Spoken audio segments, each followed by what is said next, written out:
Okay, welcome back. Here we are today. We're going to talk about how you run a campaign. So the purpose of today's video is we want to be able to make content for beginners, people who are getting into this awesome game, and help them sort of navigate their way through getting started. So what we're going to talk about today, Brendan and I are going to go over how to set up the standard campaign, which is called a Dominion campaign. We're going to talk about what that is. We're going to talk about how the house gangs are organized. We're going to talk a little bit about tactics cards as well. And the goal here is the information we'll give you today should help you set up your campaign. And then we're going to move forward from today's video and produce an actual Dominion campaign with a series of linked games, and we're going to use 4 gangs. Okay, moving on from that, now we're going to go into the house gangs. So what we'll do here is we'll start out talking about each house gang has its own specific house rules, and they all have a very unique mechanic, and these mechanics can be very difficult to get your head around when you're starting out. There's no reason you have to use the house mechanics. You can certainly, if you're a new player, you can just start and use the base rules for the gang without worrying about the house mechanics, because they can be a bit daunting because there's a lot of rules to get your head around when you start out. And that would be perfectly reasonable to do if everybody agreed just to ignore their house mechanics. However, we're using the house mechanics today just to make sure we can demonstrate sort of, I guess, the scope of what each of the houses can do. All right, well, maybe I'll do Goliath next. Sure. So I'll talk about Goliath. I built the Goliath gang. Now, Goliath's house mechanic is really interesting. They have gene smithing. So Goliath's sort of background lore is that these guys are genetically grown in vats for the purposes of working in the heavy industries of Necromunda. So these guys are like big slabs of meat. They don't have a lot of brains, but boy are they tough. And that's really reflected in their basic profile. All Goliaths have a strength and toughness of 4, which is incredibly good as a base profile. But the gene smithing mechanic adds this really interesting layer of customization to Goliaths. So Goliaths, every single fighter in your gang gets an option to be gene smithed, and there are 3 sort of trees that they can be I guess originating from in terms of what their gene smithing origin is.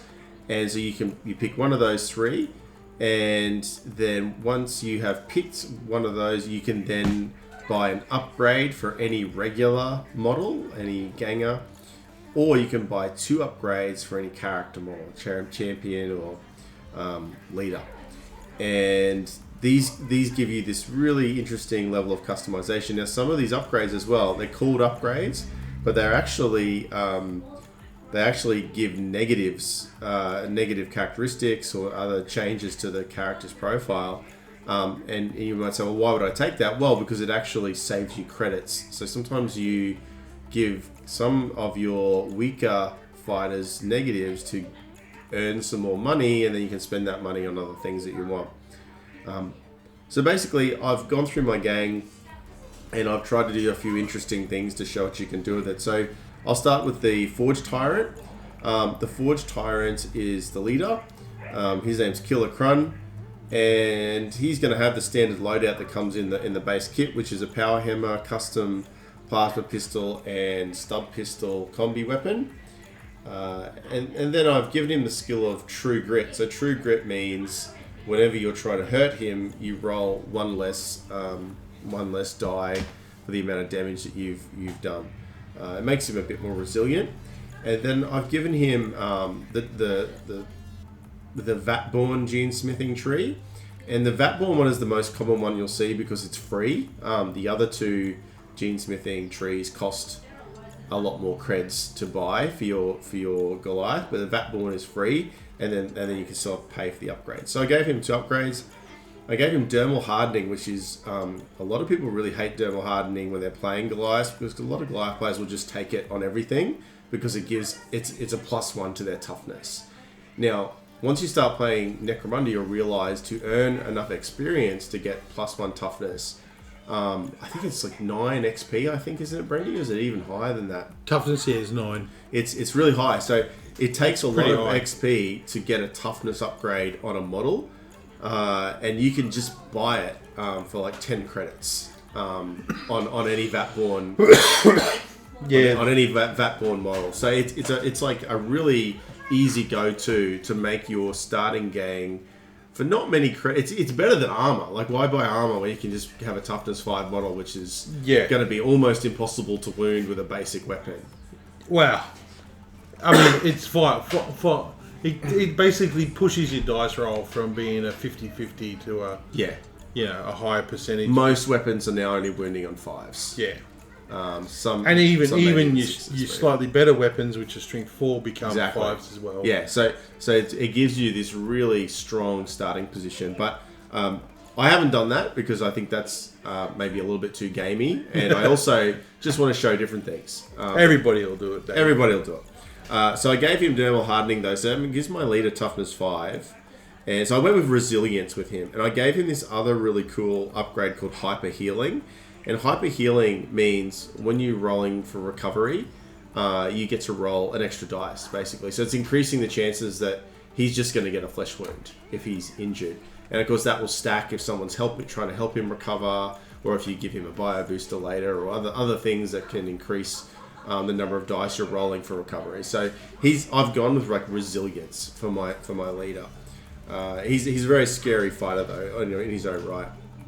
Then I've gone for the classic stimmer. So you have to have. It's very hard to play a Goliath gang, I think, without having a stimmer. I think they're just like. It's almost like, why would you play Goliath if you're not playing a stimmer? Yeah, well, I mean, they're just so good. It's the same as taking an arms master. Exactly. Or you take the special character. So these guys are just a wrecking ball. So I've got Gudge Iron Axe. He's my stimmer. He's been given paired pulverizers, which are just big giant chain axes, basically. I gave him Nerves of Steel because Nerves of Steel is really important on a melee focused character, because again, like Brendy had it on his, Nerves of Steel means that someone shoots at him, I get to roll a cool check, and if I pass that, he doesn't get pinned, which means he can stay mobile much more easily. I also gave him a different gene smithing tree, Natborn. And Natborn changes his characteristics a little bit, gives him a few positives to his mental stats, but also takes his cool away, I think, by 1. But he's got really low cool anyway, so it doesn't matter. But what it opens up for me is a couple of really interesting upgrades. So I gave him Iron Flesh. Iron Flesh gives him additional wound, and so now he's a 3 wound character, which is really, really good at the start of a campaign. And I also gave him Prime Specimen, which allows you to upgrade any single characteristic once.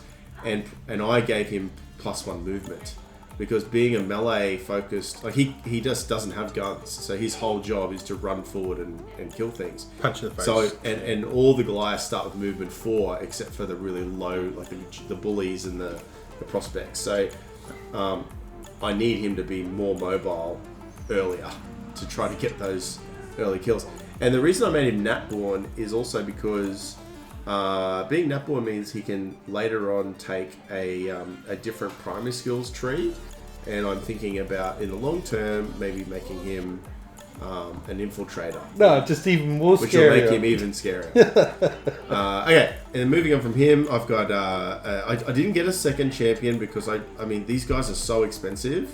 I mean, you're paying for that toughness. Like, those 2 characters are over half the gang's point. So, the leader is 275 creds, and Gudge Iron Axe is 245. Yeah, well, I mean, the all-up characters, I think the most expensive one was the guy with the melter gun. He's only 225. Yeah, so these guys... So, Goliaths are really... Like, you're paying a lot of creds for them, but they have this really tough basic profile that's way better than most other gangs. So, they're tough. So moving on from him, I took Smasher Nag. He's a bruiser specialist. So this is a ganger. So he's not a character, but he's a specialist. So I can still give him a special weapon. And he's got the classic grenade launcher. Goliaths aren't typically known for shooting.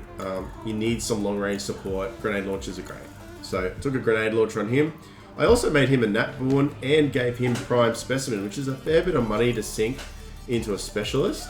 But I need some sort of reliable fire support. So that Prime Specimen upgrade I put into his ballistic skill. So he's actually starting out at ballistic skill 3, which is pretty awesome for someone who's been standing in the back shooting all game. The next character is Vangos. He's a bruiser. I've got two of these. So I've got Vangos and Rowdy Zano, and these guys both have stub cannons. Stub cannons are the Goliath's sort of basic gun. 18-inch range. It's strength 5 though with knockback. It's just a good gun. It's not gonna be brilliant in the long term in the campaign because it's not very upgradable, but it's still a strength 5 is really good. And these guys are just there to basically stand around and provide a bit of fire support in the middle of the table. Then I've got Drodger. Drodger is my other bruiser. He's going to have a combat shotgun. Again, great weapon. These guys are all Vatborn. Only one of them's got an upgrade, and it's actually a negative. I gave him a corrupted slug. This is on Zano, and that means he's really stupid. But that's okay. They're already stupid. They're already stupid, and it gave me 5 more creds to spend on other weapons. Oh, God. Lastly, I've got this bully, which is a Juve called Brol, and he's got an axe and a stub gun. He's also a Vatborn with a corrupted slug as well, so he's really stupid. All his mental stats are on 10 plus, except for his cool, which is he's 7. never charging. Well, he's gonna fail any test he ever has to make. Yep. But that's okay. So there, that's the Goliaths. Again, I didn't overly genetic engineer them, but that's because it is really expensive, and most of those genetic engineering sort of gene smithing things you want to do them for a reason, not just because it's like, it sounds good on paper. You want to sort of have a plan, and that's why I've got like a guy better shooting, and my 2 melee guys. One's better at being tough, and the other one's sort of faster and more wounds. So yeah.